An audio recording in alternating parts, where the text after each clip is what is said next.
రాష్ట్ర వ్యాప్తంగా వైఎస్ఆర్ కాంగ్రెస్ పార్టీ నాయకులు ఈరోజు పిన్నెల్లి గ్రామం రావడం అందరికీ కూడా సంతోషంగా ఉన్న ఒకవైపు మందా సాల్మన్ గారి మృతికి అందరం కూడా బాధపడుతూ ముఖ్యంగా చంద్రబాబు నాయుడు ప్రభుత్వానికి దళితుల ఓట్లు కావాలి కానీ దళితుల ప్రాణాలు అక్కర్లేదు. ఈరోజు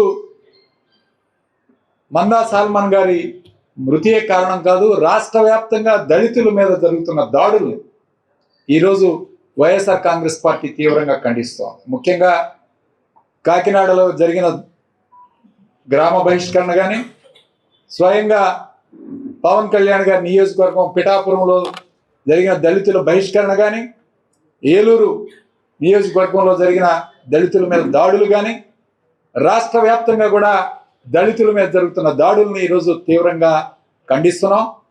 అట్లానే చంద్రబాబు నాయుడు కుటిల రాజకీయాలు ఈరోజు వైఎస్ఆర్ కాంగ్రెస్ పార్టీ టీం అంతా కూడా పిన్నెల్లి వెళుతుందని తెలిసి నిన్ననే కొంతమంది నాయకుల్ని ఆ గ్రామానికి పంపించడం జరిగింది. అంటే 10 రోజుల పాటు మందా సాల్మన్ గారు మృతి చెందితే ఒక్క స్టేట్మెంట్ కూడా వీళ్ళెవరూ కూడా ఇవ్వలేదు. కానీ ఈరోజు వీళ్ళకి వైఎస్ఆర్ కాంగ్రెస్ పార్టీ వెళుతుంది, వీళ్ళు అక్కడికి వెళ్ళి ఎస్సీలో మరి ఈ యొక్క మృతికి కారకులైన వారిని అందరూ కూడా మాట్లాడతారని తెలిసి ఈ యొక్క ప్రాబ్లంని ఏ విధంగా సద్దుమణగాలో అని చెప్పి చంద్రబాబు నాయుడు యొక్క కుటిల రాజకీయం ఈరోజు మొత్తం అవుతుంది. అట్లానే ఇది ముమ్మాటికి ప్రభుత్వ హత్య వల్లనే జరిగింది. దానివల్ల ఈరోజు ప్రభుత్వమే బాధ్యత తీసుకోవాలి, ఆ కుటుంబానికి న్యాయం చేయాలి.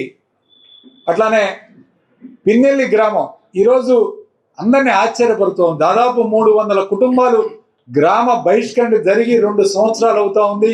కనీసం ఒక్కరు కూడా దీన్ని పట్టించుకునే దాఖలాలు లేవు. అట్లానే ఒకటే చెప్పదలుచుకున్నాం, ఈరోజు గ్రామ బహిష్కరణే కాదు, సోషల్ స్టిగ్మా పిన్నెల్లి గ్రామంలో ఒక ఆడపిల్లని ఇవ్వాలంటే భయపడుతున్నారు, ఇక్కడ ఒక పెళ్లిళ్ళు చేసుకోవాలంటే భయపడుతున్నారు. ఇవాళ పంటలు వేయరు, పొలాలు బీడు పెట్టుకున్నారు, గ్రామంలో ఎవరు కనపడరు. ఏమిటి ఇంత అన్యాయం, ఇంత దారుణం ఏంటని ఈరోజు వైఎస్ఆర్ కాంగ్రెస్ ప్రశ్నిస్తుంది.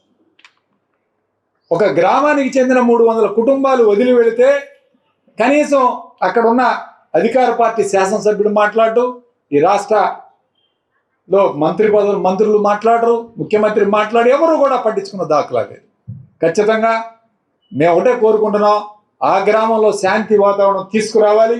అందరం కలిసి ఈ యొక్క గ్రామంలో బహిష్కరణ గురైన వాళ్ళని, బయట ఉన్న వాళ్ళందరినీ కూడా గ్రామంలో తీసుకువెళ్ళాలి, ఒక మంచి వాతావరణం రావాలి అని చెప్పి ఈరోజు మనస్ఫూర్తిగా కోరుకుంటూ మందా సాల్మన్ గారి ఆత్మకు శాంతి చేకూరాలని ఆ కుటుంబ సభ్యులకి ప్రగాఢ సానుభూతి తెలియజేస్తూ ఖచ్చితంగా వైఎస్ఆర్ కాంగ్రెస్ పార్టీ కుటుంబానికి అండగా ఉంటుంది. ఇప్పుడే కాదు, భవిష్యత్తులో కూడా మరింత అండగా ముందుకు తీసుకువెళ్లే కార్యక్రమం చేస్తామని తెలియజేస్తూ సెలవు తీసుకుంటాం.